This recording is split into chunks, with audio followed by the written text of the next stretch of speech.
Les deux frères Kouachi tués ce soir lors de l'assaut des forces de l'ordre à Dammartin-en-Goël en Seine-et-Marne. Le troisième homme, Amédi Koulibaly, qui avait assassiné une femme policière à Montrouge et qui retenait aussi des otages dans une épicerie cachère porte de Vincennes, a également été tué dans un assaut lancé simultanément. On parle ce soir au moins de 3 otages tués à Paris.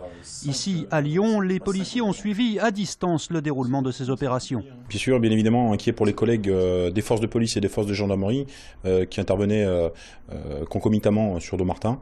Le dénouement est bien évidemment un assaut qui a été donné par les forces de gendarmerie et les forces du RAID. Nous saluons le courage et le professionnalisme et le sang-froid dont ont fait preuve les fonctionnaires de police et les fonctionnaires de la gendarmerie nationale sur cette intervention. Mais vraiment, nous tenons vraiment à saluer la profession et la police nationale dans son ensemble sur ce genre d'assaut qui n'est jamais évident à gérer.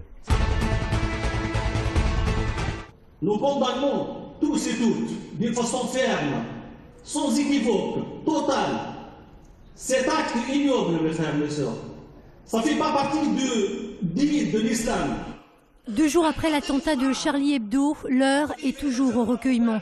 La communauté musulmane a elle aussi tenu à marquer son soutien aux 12 victimes. Le Conseil français du culte musulman avait d'ailleurs appelé les imams à consacrer leur prêche de ce vendredi à la condamnation de la violence et de l'intégrisme. Un message largement entendu et surtout partagé par les nombreux fidèles présents aujourd'hui à la Grande Mosquée de Lyon. C'est important que nous l'entendions et que tout le monde l'entende, que les Français l'entendent et que les politiciens aussi l'entendent. On n'a rien à voir avec tout ça et on condamne fermement cet acte ignoble. Il faut savoir vivre ensemble, même si malgré en fait notre différence. Voilà. Il faut respecter les gens. Ces gens-là, c'est des égarés. Il ne faut pas mettre tout ça sur le compte des musulmans. Ça a été tout le temps une religion de vivre ensemble. Donc tout le monde condamne à l'unanimité. Des musulmans de France bien évidemment solidaires, mais qui aujourd'hui ont bien du mal à cacher leur inquiétude.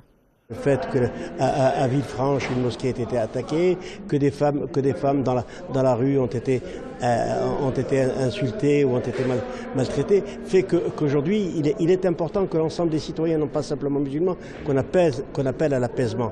Et en ce sens, le recteur de la Grande Mosquée a invité tous les musulmans de la région à se joindre à la marche républicaine prévue dimanche dans les rues de Lyon. Aujourd'hui pour vous, vous allez passer donc faire une patrouille, donc triangle bas en avant comme d'habitude. Soyez attentifs aux colis piégés, aux véhicules sur les parvis. Vous passez terminal 1, terminal 2, terminal 3 sans oublier le parvis de la gare. Dans le cadre du plan Vigipirate, les militaires effectuent toujours leur surveillance ici à l'aéroport Saint-Exupéry de Lyon. Mais leur effectif et la fréquence de leurs patrouilles n'ont pas été renforcés malgré l'attentat de Charlie Hebdo. À Paris, les soldats ont reçu des consignes spécifiques. Ils patrouillent notamment avec leurs fusils FAMAS chargés. Ici, ce n'est pas le cas. Donc on est sur un plan Vigipirate vigilance. C'est complètement dans le plan Vigipirate habituel. Nous ne sommes pas touchés par le plan de renforcement que peut subir Paris. Donc pour nous, le travail reste la patrouille dans les gares et la sécurisation des personnes qui utilisent les transports en commun, notamment de l'aéroport. Quant aux passagers que nous avons rencontrés cet après-midi, ils ne se montraient pas spécialement inquiets. Je vous dis, il ne faut pas céder à la panique non plus, parce que sinon on ne bouge plus.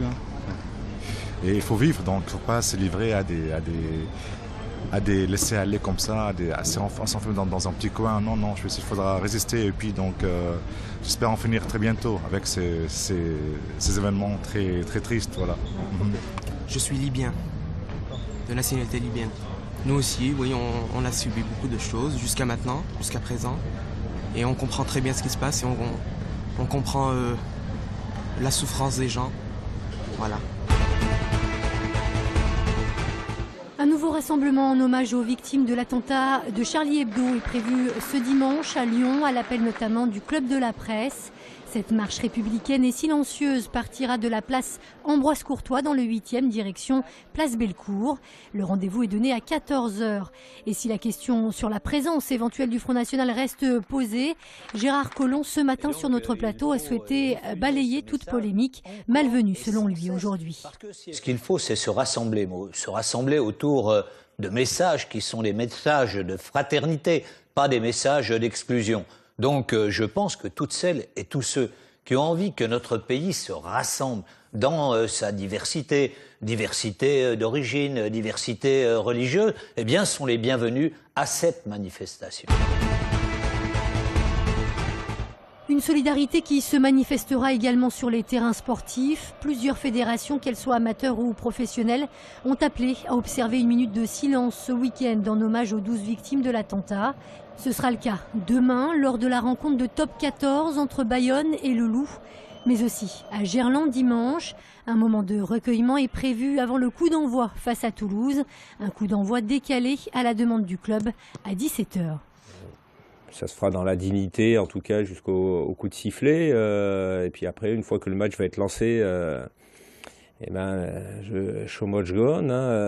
Il va falloir faire son match et puis faire abstraction de ça pour offrir au moins à un moment, souhaitons, le meilleur spectacle. Ça permette aux gens d'oublier un peu les tracas et les remous que vit notre pays à l'heure actuelle. En tout cas, c'est la meilleure réponse qu'on a à offrir face aux événements qui nous touchent.